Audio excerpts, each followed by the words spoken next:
Bobby Khan. Bobby Khan. It's the Bobby Khan Show. We're here today with legendary Hollywood actor Armand Assante, one of my favorite actors of all time. Actually, I think he is my favorite actor. Him and Stallone and Raquel Welch are my three people that I love. And I'm here. And I'm honored because it's a special weekend. We are here today to celebrate the 30th anniversary of another thing, my favorite movie, Gotti. And you played John Gotti better than John Gotti, in my opinion. That's it. Welcome to Las Vegas. Thank you. I'm very, I'm really humbled. I really want to thank you for, having the thought to call up HBO and say, let's celebrate the 30th anniversary of this film. It really is, it strikes my heart because the film, when it came out, became a global phenomenon. Yeah. And it's just, it is what it is. But It's an amazing thought of film. that, and you put everyone here at the Sahara it's been phenomenal. And just, I really appreciate that. Well, I never expected. We had to, because this is a movie that has a cult following. Okay, there's people that just walk around life quoting it. Why do you think that is? I think there's a lot of, number one, he was such an incredibly charismatic figure who basically was probably the first Don, if you will, that became completely performative. Yeah. Completely spectacle. Yeah. Completely, he in a sense was almost like the court jester who was dragging out the hypocrisy of what goes on in government and anything, corporate enterprise, everything. Yeah. Just dragging it out in front of him and parading it for the world. showing it is for what it is. Yeah. And I think that aggravated a lot of people to begin with. But he was very intelligent, intuitive. Yeah. I mean, unbearable life as a kid. Yeah. So there's a reason why people become Absolutely. iconic criminals, but I'm saying he had an unbearable life. Life makes you what you. So, Yeah. But, before I ask you this one question, he's a hero to a lot of people. Who's your heroes? My hero? Yeah. My authority? Who are your heroes? Listen, my three are Lee Iacocca, Donald Trump, Wow. and John Gotti. Wow. Now, I'll tell you why, but you tell me who's You yours. just revealed your entire wardrobe in that statement. Yeah. Now I get it. Now you get it. Now you know why I dress the way I do. My heroes in terms of authoritarian figures were women. I love Sophia Loren. I love Goldie Hawn. Yeah. I love Jacqueline Bisset. I love Raquel Welch. Oh, Raquel Welch, she's my girl. You like them Yeah, too? I'll fight you for her. He's trying to get away from the previous. No. So, women. No, there were seminal, seminal creatures of instinct and intellect. Yeah. They were real storytellers. Yep. I mean, they transformed women on screen. But you work with some of them. I work with all of them. Oh, not Raquel, but I work with all of them. But I will tell you that there were women that knew that they had in a sense, innate responsibility. Yep. To transform the figure of women on screen. Yeah. Very powerful. And they made beautiful, beautiful films Art. and beautiful stories. Yep. So I don't take any of that lightly. I mean, Yeah. it's like, there's no accidents in my life. You know, everything happened I'm a journeyman actor. I was in the theater for many years. I'm just the product of the environment that I kind of set up around myself. Yeah. And I've done that horrifically in many, many instances. But I'm saying that predominantly, even now, I'm still working very hard as an actor. And the thing is that, you have to set the circumstances in motion. And I think I did purposely when I was young. Yeah. Coming out of the theater, I really wanted to be part of the storytelling process because I loved writing. Yeah. I love stories. I loved acting, and I loved it's an art for particularly you. What writers brought to the table. And you talk about a film like Gotti. Yeah. Steve Shagan, who wrote that film, I mean, he was a brilliant writer. Yeah. And he had the intuition to take all of the transcripts, Gotti being the most The wiretaps. He was the most recorded wiretap figure in history, for real. And for Shagan to have the thought to take those transcripts from, the inner workings of his crew and what he was debating about all the time, and actually turn that into a narrative of Gotti's life, which he did. He did. And pretty close to being completely accurate. But what I'm saying is that Shagan was a phenomenal phenomenal writer. And it's very interesting you said that because, you know, I've worked all over the world. Yeah. And there are people in the nether regions of Uzbekistan who have quoted those lines to me. Yeah. And I always think to myself, what is the fixation? Why are people consistently reminding me of the mantra? Yep. That there's like a mantra in the film. And it's very interesting, you know. I'll tell you why. Go ahead, you do it. Go ahead. You tell me, go. Because John Gotti was beating the system that's been fucking Americans for centuries. That's what it is. That's interesting. John Gotti, there's a line in the movie when William Forsythe, Sammy the Bull, right? He says, John, everybody loves a celebrity gangster, and you're fucking the system that's fucking them every day. That was the line, right? Yeah. That's true. That's why people looked up to John Gotti. They didn't care what he did. They said, you know what? We get beat up by the system every day, and this guy is fighting back, right? Yeah. And that, for me personally, that I held on to that my entire life because, as you know, my whole history, everything I've been through in my life, right? Everything in that movie that has said, I remember those lines. And every time when I went through my battles between the movie, between what John Gotti had to go through in real life, I figured it, I listened to it, I endured it, I knew it, I stood by it. And that's why he's one of my heroes. Yeah. And people don't understand that. And I'll explain why my three heroes. Lee Iacocca was because he was a car guy. I'm a car guy. I love car guys. I thought he should have been president after Ronald Reagan, right? And I got to meet him years later at Barrett-Jackson. Donald Trump symbolized wealth and success in the 80s, right? 80s, 90s, that was it. Yeah. But John Gotti was a man that he was a fighter. He didn't want to give up. He fought he was like, I'm going to lay down for this, right? And I don't know why at an early age, I was drawn to that. Little did I know, but I guess in life, little did I know that, you know, when I guess 15, 16 years later, that I would find myself fighting the government, facing 40 years in prison. Yeah. And I remember at that point, I didn't remember Gotti's face. I remembered your face. Ever since your movie came out in 96, anytime I thought of Gotti and I thought of the lines, because I listened to all his transcripts, right? And then when I hear you, that's why I say your movie is as accurate when it comes to Gotti than any other Gotti interpretation out there. Thank you. It is. Because, and then when I listened to it, every time I heard his wiretap, but I put your face to it because you portrayed him perfectly. And that's why people repeat. Like every line, when you go around the world and people, it's your lines, not Travolta's lines, not the other guy that played Gotti before you, because you nailed it. Oh, thank you. You know? That means a lot to me. No, what I was saying is I've heard the mantra, people repeat the lines all over the world. And what fascinates me is that I've worked with, I think, 2 or 3 writers who were actually officially blacklisted during the McCarthy era. Steve Shagan, who wrote the script, I think came very, very close to being blacklisted. This is like when Trumbo and stuff were blacklisted, Dalton right? Trumbo, Waldo Salt, whom actually intervened on a film that I made for the Sundance Institute, Robert Redford. Waldo Salt intervened and resolved the script crisis. Waldo Salt wrote Shop on Main, Day of the Locust, Midnight Cowboy. I mean, an amazingly celebrated writer. Yet he was relegated to writing cartoons in England for like 10, 15 years. These people were monumentally traumatized. Yeah, of course. What happened? They ruined their lives. Ruined their lives. Did you watch that movie about Trumbo? Yeah, I think I've seen it. Okay, But my point is that in the case of Shagan, what's very interesting, if you watch the film and you listen to the film, that's why I think people get hooked on it's almost a mantra and a rhythm to the film. But if you watch the film, if you look at every moment, and I did because I was part of the process. Yeah. But the way Robert Harmon directed it, and I think it's the way Bob Cooper thought of it too. Yeah.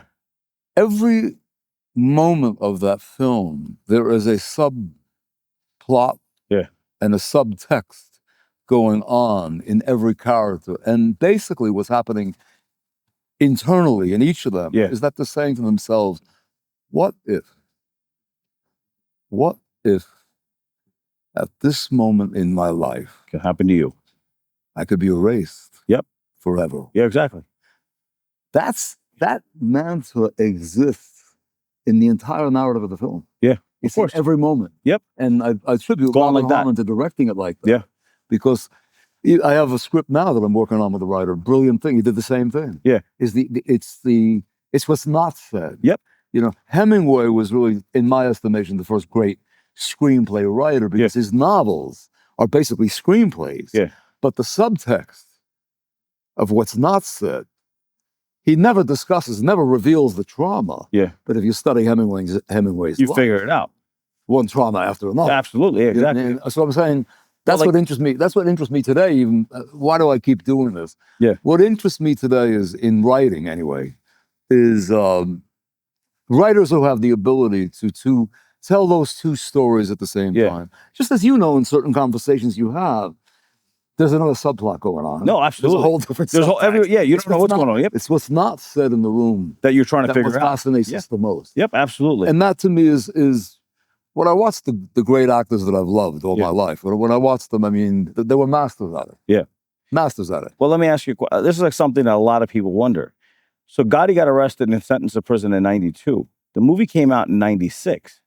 You clearly couldn't have met him and gone through it. Never. So, in fact, whatever narrative is going on, well, I never met him, and I never had any communication. But you mastered it. How'd you master it? Because I studied the transcripts. Yeah, because very carefully. I mean, like even down to the point, like when they had the wiretap and they're in the room upstairs in the apartment, right? Right. You got that part right. It was like if it was like it was Gotti was replaced by you, and you just did it right. I mean, even the emotions, like when you knew exactly when to raise your voice. Yeah. Well, I want to get out of here alive. Yeah. But that was awesome.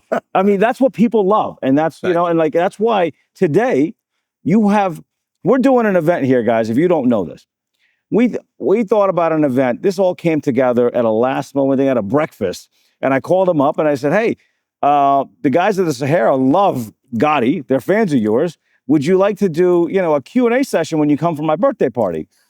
And I FaceTimed him in this theater, and he's like, yeah, let's do it. Called HBO. HBO said, absolutely. We put out an RSVP link. We are booked, and now people are upset because they can't get in tonight. They're like, are you kidding? Like, we have no capacity. We're above capacity, and people are asking for another show. You could go on the road with this. Really? I have been asked to go on the road, actually. That's another career.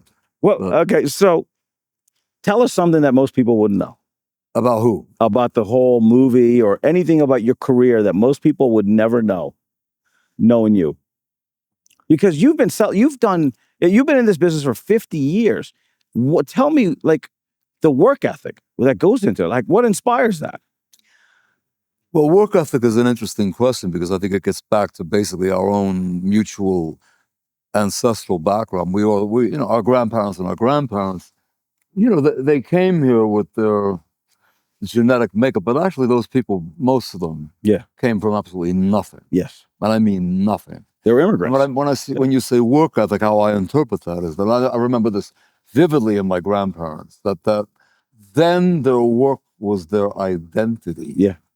It was their reputation. Yep. It was their life. Yep. Didn't matter whether you cut the meat or you cut the stone. That was what you did. You were tied to that identity. You do the best. So I think your reputation was literally your life. Yep. And they came here only with being alive. Yeah. So that's the difference between then and now. Well, today things are done by committee. Yeah. What I'm saying is there's no accountability. No.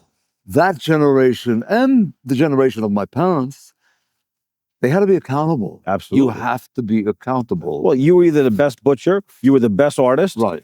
You were the best actor. Whatever you did, if you were a shoemaker, you were the best shoemaker. Yep. And I think that work ethic is the only thing that transmits genetically to us from our parents and our grandparents. And it's very interesting too when you think of what my grandparents came from Italy. My Irish grandparents came from Ireland. But case in point, my grandfather was actually on the stock market in Italy. Came here, made a very, very good living. He was a chef. He had 5 restaurants, very successful. So that's why you love food so much. When the Depression came, yeah, he was destroyed. Yeah, and as so many people were. And the thing is that it had a devastating impact on his life because he never stopped working till the day he dropped dead. But my point is that in itself makes you question the narrative that you're part of. Yep. And I think my generation, what I learned from my parents is that there were people having lived through the Depression, having lived through World War II. My father was the 1st Infantry Marine Corps in the Pacific, like really nasty, nasty stuff. What I'm saying is, when you have lived the experience, you question the narrative. And I think they were the deepest influence in my life, and that I learned to, as did my generation from their parents. My generation learned to severely question the narrative. Of course, But you have to. It's not something's based on an historical fact. Yeah, exactly. Well, now, who is the power structure that created that fact? Yeah. So what are the questions we're really asking? And I think in terms of just the work ethic, as you mentioned, my work. But it's dying. It's a dying breed. Like, nobody does it today. But I'm saying, and we had some of the greatest teachers in New York at the time. Yeah. Who are the products of the same generation. Absolutely. But I'm saying is that fascination with whatever it is you're doing. Yeah. Whether you're telling a story, you're doing a play, you're making a film, you're building an empire. Yeah. My point is that you put it all. You were questioning everything. Yep. And my generation, I mean, I have to honestly say, 75 years, in the past 75 years, people are fascinated by the Matrix. Yeah. They have been living in the Matrix of disinformation. Yeah. And that's the resentment today, because we're falling into kind of a moral exhaustion. Yeah, of course. People are tired. Society. Yeah. We're exhausted. They're exhausted, mentally exhausted. So much disinformation. Yep. That you have institutional distrust, which is very, very dangerous. Yeah. And when it translates, that distrust translates itself into violence, systemic violence. It chops away at the fabric of society. The people at the heads of those decisions are basically committing civilizational suicide. Yeah. It's a fact. Absolutely. And they know it. So, like, come down to your industry, right? Like in Hollywood, I watched in the last, I would say 15 years, the quality of work has gone down when it comes to actors. Why? And the studios are okay with it. Why? Well, I could argue that with you, because I see some amazing, astonishing work from young people. I mean, just absolutely mind-bending. But I will say this, and you're absolutely correct in that. What's happened, and believe it or not, this happened 50 years ago, before I even entered the film. I was already in the theater. Yeah. But what happened in the film industry literally 50 years ago is the creative process. It was tossed out the window because of economics. Yeah, of course. It just costs to put people in a room together, even for 3 weeks to a month, to really penetrate the depth of a story. Yeah, that process went out the window. Yeah. I said, Bobby, you show up tomorrow morning at 6 o'clock in the morning. I want you ready and be ready to play this role. Yeah. Or you're out. Yeah. I mean, people had a step too. And what I'm saying is that I think the danger of what's happened, and I see it all the time, my heart goes out to young actors because they throw them to the wolves. Yeah. They're not ready for that level of rejection or that level of being disciplined when you've given them no process. Yeah. You know? I got to say something. I'm going to be selfish here, okay? Everything in storytelling, everything in film, everything in theater is based on a tremendous amount of preparation, research, and physical repetition. It's put into your genetic memory. You have to put things into your DNA. Yeah. If you do not, you fail the obligation. That's the dilemma. So you're absolutely right. And when you notice things are not quite right, that's it. Well, you're not done telling stories yet. I don't want you to be. Okay? I'm going to tell you something. I'm going to be selfish here. Thank you. That movie ended too quickly. Oh, yeah. The world says the same thing. Gotti's story hasn't been told yet. I think there's a whole nother story that has to be told. Yeah, I've been approached for many years about the sequel to the film that HBO created. And it is, I think it's a very important film. And I say that not because he was who he was. What I'm saying is that he was so iconic around the world. Absolutely. That the issue of the end of his life is so, it's completely conjoined with human rights and human suffering on a level of almost persecution. And what I'm saying, if you look at, I mean, I don't know what you can consider the prison population. The last I learned, it was somewhere between 2 and 3 million. But my point is this. If you have 2 or 3 million people incarcerated, there's a lot of abuse and there's a lot of injustice going on in those institutions, because there simply is not the attention to detail about just preserving people's lives. And I'm not defending any of these people. Some of them don't even belong there. Yeah. In fact, many of them don't even belong there. Yep. But my point is that why I feel the Gotti thing could be instrumental in addressing that issue, which has gone way too long ignored. We have issues in Manhattan. Yes, we do. Brutality. Absolutely. I mean, monstrous brutality going right on Rikers Island. That's been going on for 20 years. I know that. And my point is that why I say that the Gotti story is important is because he is such an iconic figure. People would pay attention. Absolutely. Well, wait a minute. If they happen to Gotti, it can happen to you. And it happened to anyone. Me. It happened to me. Well, I know people, as you do. There's so many people we know in our lives who've been completely traumatized unfairly by the system. And it ruins their entire life. Well, here's the part of the story that people don't understand, that because the movie ended, right? And he went to prison, and that's all you saw, right? And the only person that could actually carry the story on is you, because people see Gotti as through you. That's what it is. So if anyone has to do this next part, it's got to be you. But I'm going to tell you from my thing. When I had to fight the government, and the government tries to break you, they put me in a jail cell for 23 hours a day with no windows. They would feed me a frozen TV dinner, which I would have to eat the next day because I would have to defrost, right? I couldn't talk to my wife or kids for 8 months. I couldn't see them. I couldn't even see my lawyer except for once a week I'd get on the phone with him. And I had to do that, and I didn't kill anybody. I didn't do that. So I saw the injustices that happened inside, so I know what he went through, right? I know what they tried to do to you, and people need to see that. And if they see that, they have to see it on that screen. And at that point, it will start a conversation because right now we have 80 million Americans in this country that have a criminal record. 80, that's 1 in 5 Americans. You have, between state and federal prisons, you have 4 million people in prisons. You have another 4.5 million people on probation. So when 1/5 of your population is affected, and now that they're prohibited from actually participating in society because now they have basically a scarlet letter. Yeah. Now, some guys deserved it. Some guys don't. We are overzealous when it comes to prosecutions. But because like what you did with Gotti, if you were to do the next phase of his life, I think it would just open up doors for all kinds of stuff.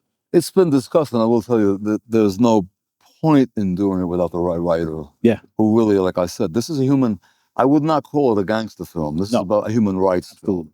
And my point is, I think if I remember correctly, I read it somewhere that when Nelson Mandela was released from Robben Island in South Africa, one of the first questions he had was, what is the welfare state of John Gotti? Can you imagine? Yeah, of course. That information traveled to Robben Island, South Africa? Yeah. How? Because he was in there for 23 hours a day. Yeah. Yep.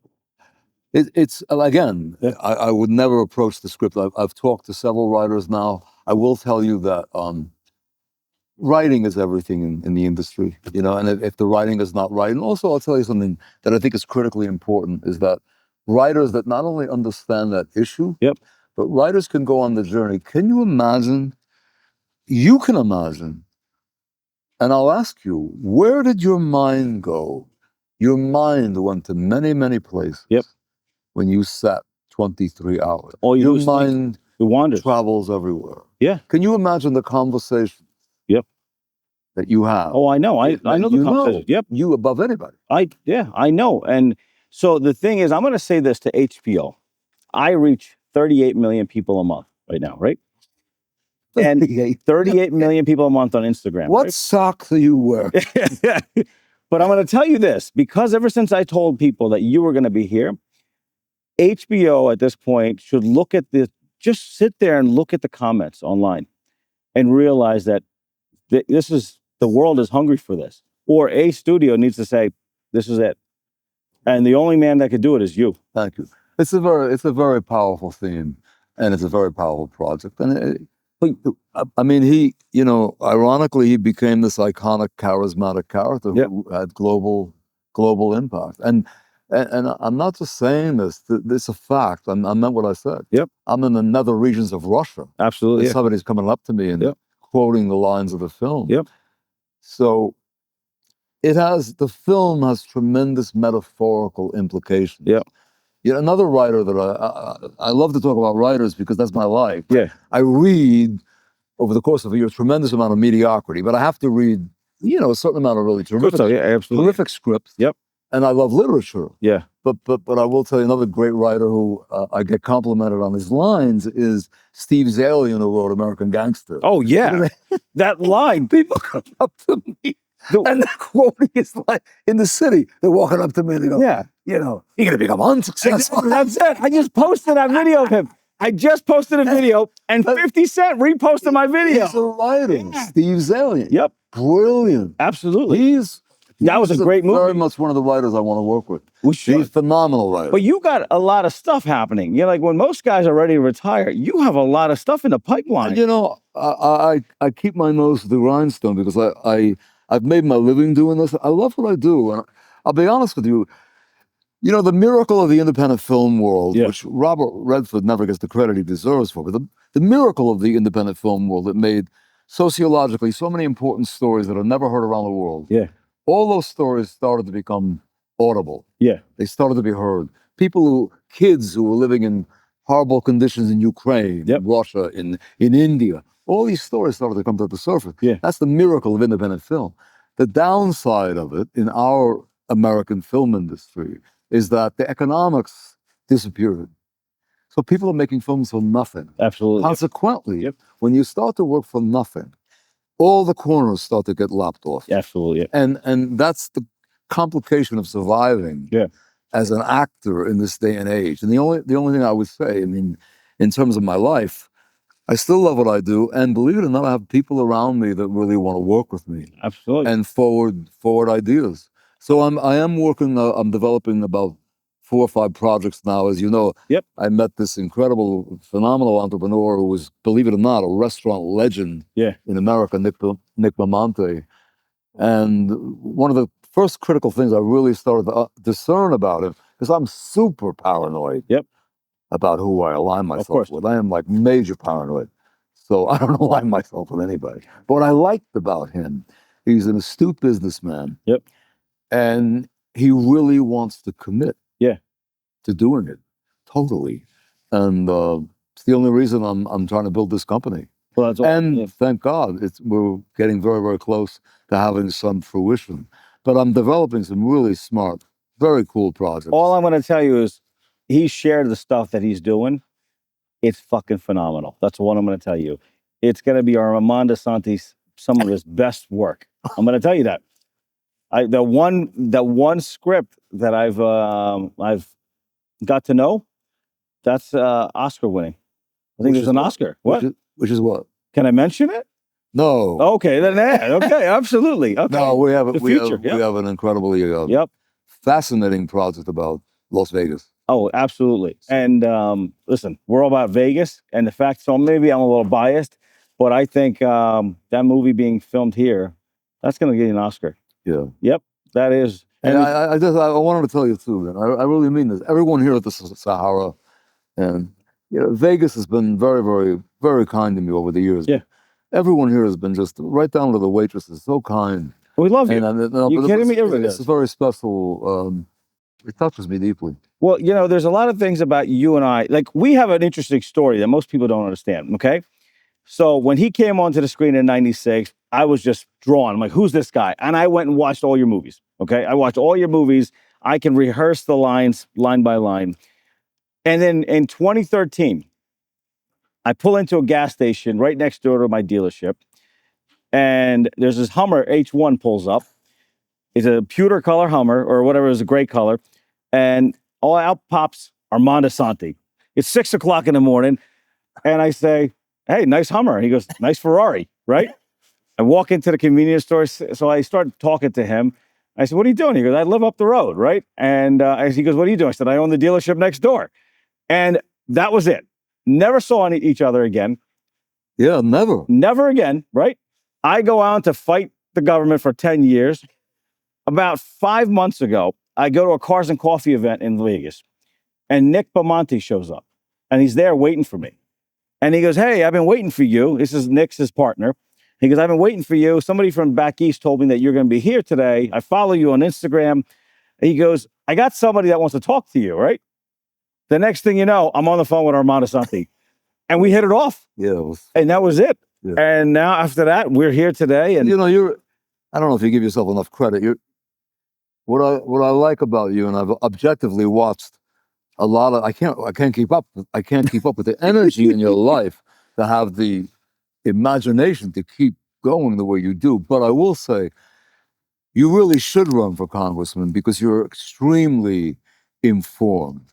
Thank you. And you're willing to challenge things on a very, very human level. And I would say the one talent you have is you touch people when you speak because you make sense. People need availability. They need people that really comprehend what they're living through. Yeah. And as I said before, I think a lot of what we're living through in the country right now is the country has been traumatized by so many years of disinformation that I think you speak to who's not being heard. Yeah, I'm the voice for the people. I always say I fight for the voiceless because I have the ability to fight. I've been a fighter. I'm not afraid of anything. Yeah. So when I go out and fight, I don't care. I'm willing to risk it all if I believe in it, right? Yeah. And there's something that also draws me to you. I'm an animal lover. Right. You're an animal lover. You had horses. But the other thing is you love veterans just as much as I do. Yeah. And one of my biggest things is I'm fighting for veterans, but you're doing something for veterans. Yeah. Can you talk about it? It holds a place in my heart because I've said this actually in my documentary, but every member of my family, every male member of my family served in the military. Yeah. And my father and my uncle really came close to losing their lives. I mean, seriously. And the one thing that always haunted me, I was a very restless kid. And I'm not going to go into it, but when I was so restless, I was miserable in school. Yeah. And I said to my father one day, I'm leaving school and I'm going to go in the Marine Corps like you did. Yeah. I want to join the Marine Corps. And I mean, I basically was, I got body slammed. By your father? I mean, basically that you know nothing about Vietnam. Yeah. You know nothing about the Marine Corps. And he says, I'll tell you what you're going to do. I'm cutting you loose. Yeah.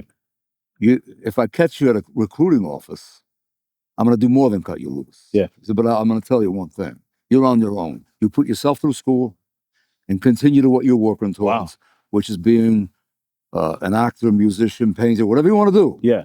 Do it on your own. You're cut loose. Wow. So I did that. I worked as a laborer and a musician. Put myself, here's the thing that really blew my mind to this day. When I graduated from the academy in New York, I graduated with top honors. Yeah.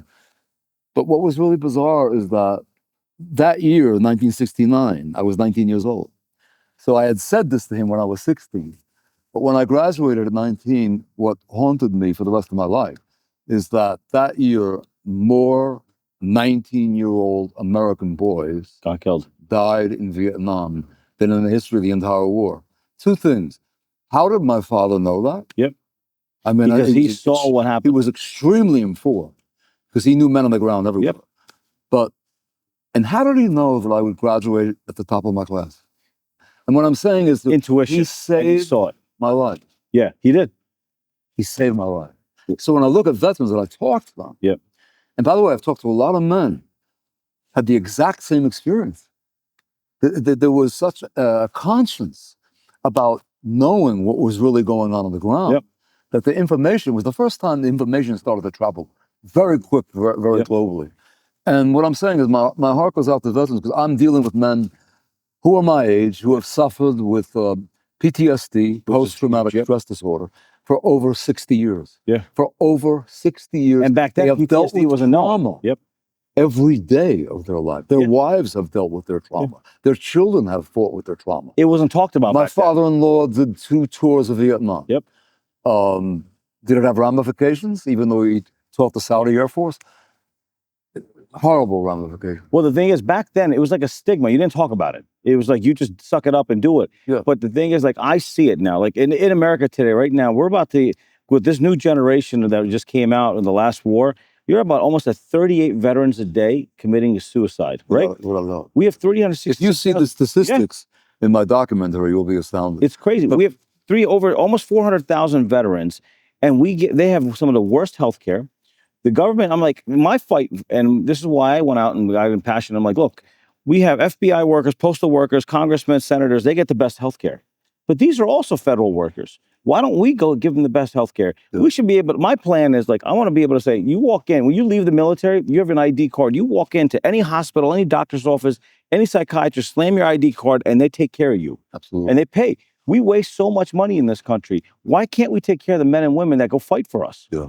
And that's what, you know. My piece is not, it's not anti-military at all. No, it's not anti-military. The one thing that I want to bring up in the documentary, and this is critical. Yep. I know the Department of Defense is really debating this issue now. Yep. Which is that when you think of the technological achievements in digital technology right now, we can pinpoint a decimal. Yep. Anywhere on Earth. Yep. And eradicate it. Absolutely. Instantly. There is no longer, with the advocacy of artificial intelligence in the military, which what Congress is debating about is HITL,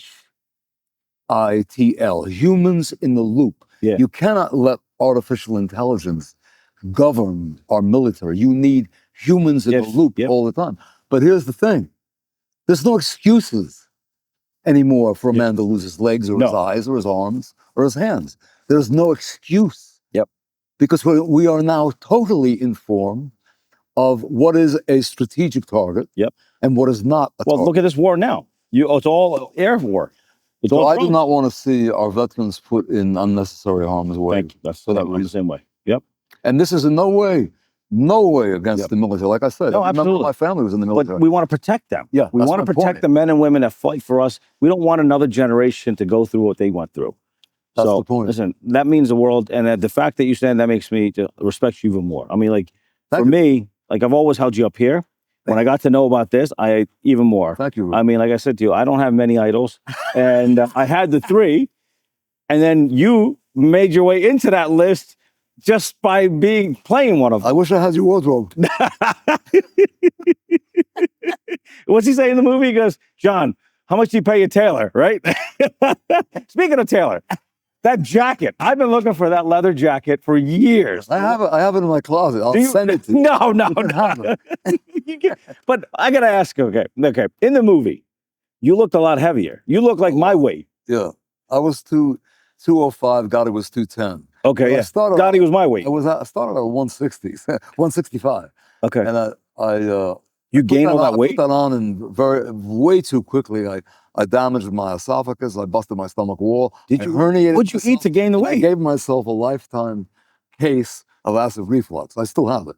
But my point is that I needed it for the role. It really suited the role. Because he was 210. How tall was he? He was about my height, 5'10", 5'10". So what did you eat to gain so much weight? Sausages and ice cream. You guys didn't know that, okay?